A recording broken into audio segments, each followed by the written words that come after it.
Sebelumnya, Assalamualaikum warahmatullahi wabarakatuh. Perkenalkan, nama saya Raffi Imam Fauzi dengan NPM 22401031174 ingin mempresentasikan tugas psikologi industri. Yang pertama adalah identifikasi masalah. Jadi di sini ada beberapa jenis komunikasi. Untuk yang pertama adalah komunikasi nonverbal. Jadi komunikasi nonverbal adalah gestur atau ekspresi yang digunakan antar karyawan atau kepada pelanggan. Dan yang kedua ada komunikasi tertulis atau digital, yaitu informasi pesanan yang diteruskan melalui sistem komputer ke dapur untuk diproses. Dan yang ketiga ada komunikasi antar karyawan, yaitu koordinasi antar penerima pesanan, staf dapur, dan staf penyerahan pesanan. Dan untuk yang terakhir ada komunikasi nonverbal. Jadi komunikasi nonverbal adalah gestur atau ekspresi yang digunakan antar karyawan kepada pelanggan. Dan di sini ada komunikasi yang menyebabkan masalah adalah komunikasi antar karyawan.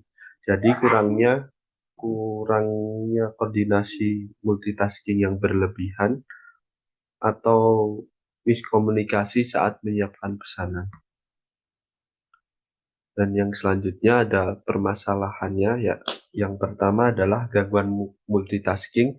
Jadi karyawan sering melakukan beberapa tugas sekaligus, menerima pesanan, menghitung kembalian, mengisi minuman dan lain-lain, sehingga membuat karyawan kurang fokus. Dan yang kedua ada perbedaan bahasa. Beberapa pelanggan menggunakan bahasa yang berbeda dari karyawan, menyebabkan gangguan dan kesalahpahaman dalam menerima sebuah pesanan. Dan yang ketiga ada sistem komunikasi yang tidak optimal. Sistem drive-thru yang terlalu bergantung pada komunikasi verbal tanpa dukungan visual atau tertulis dapat menyebabkan misinterpretasi.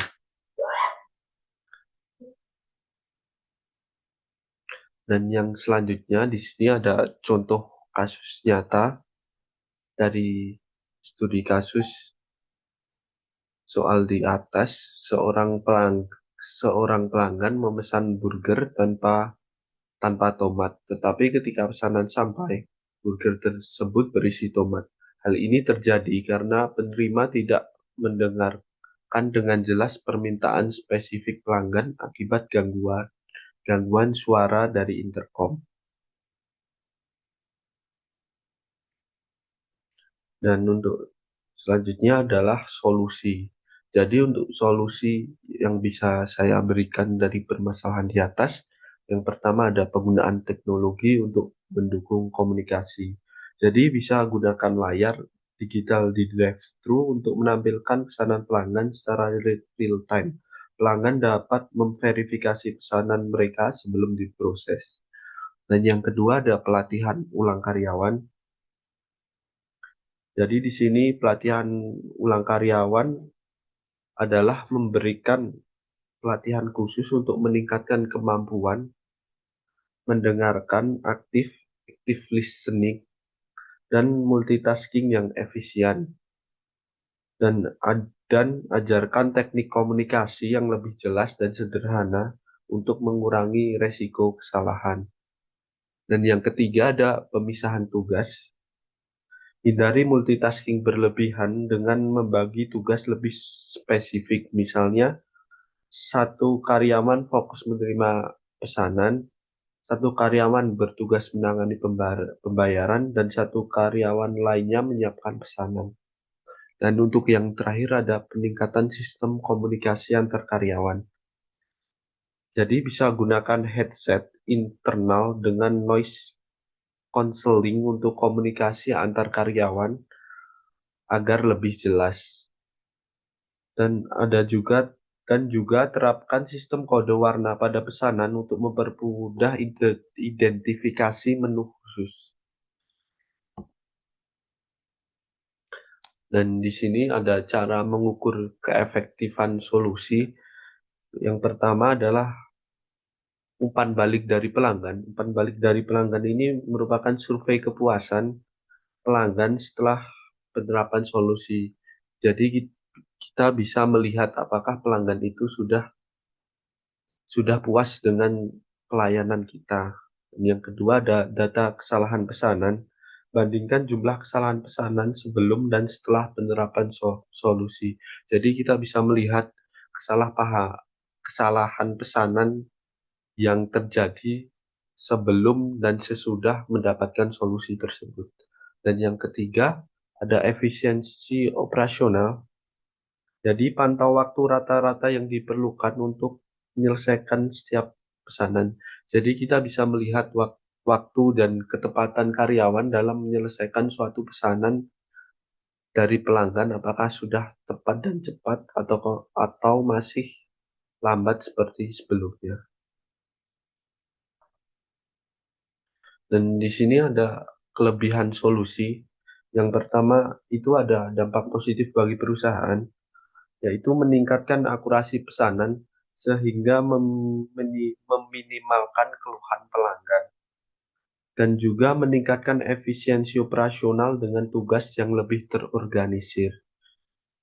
Dan untuk yang selanjutnya ada dampak positif bagi karyawan. Jadi di sini beban kerja lebih ringan karena tugas dibagi secara spesifik dan juga meningkatkan keterampilan komunikasi dan manajemen waktu. Dan untuk yang terakhir ada dampak positif bagi pelanggan. Pengalaman pelanggan lebih baik dengan pesanan yang akurat dan pelanggan merasa lebih dilibatkan melalui layar digital atau aplikasi. Dan yang selanjutnya ada kekurangan solusi. Yang pertama ada dampak negatif bagi perusahaan. Jadi investasi awal untuk teknologi seperti layar layar untuk drive-thru itu cukup tinggi sehingga menjadi halangan untuk melakukan inovasi atau solusi tersebut. Dan yang kedua ada dampak negatif bagi karyawan. Jadi di sini dampak negatif bagi karyawan adalah perubahan sistem kerja dapat menyebabkan resistensi atau kebingungan awal. Dan yang terakhir ada dampak negatif bagi pelanggan, yaitu pelanggan yang tidak terbiasa dengan teknologi tersebut, misalnya seperti orang tua atau orang-orang yang jauh dari perkotaan, biasanya merasa bingung sehingga membutuhkan waktu yang lebih lama untuk melakukan adaptasi teknologi tersebut. Dan untuk yang terakhir ada kesimpulan.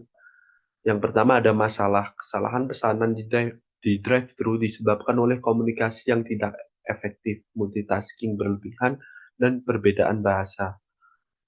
Dan yang selanjutnya ada solusi, yaitu penggunaan teknologi layar digital, penerjemah otomatis, pelatihan karyawan, pemisahan tugas, dan peningkatan sistem komunikasi.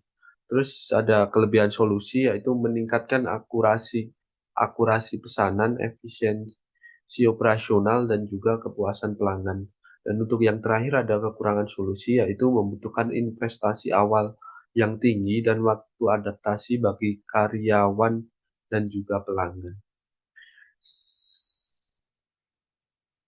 Sekian presentasi dari saya. Bila ada kurang atau kesalahan dalam menyampaikan materi, mohon maaf. Wassalamualaikum warahmatullahi wabarakatuh.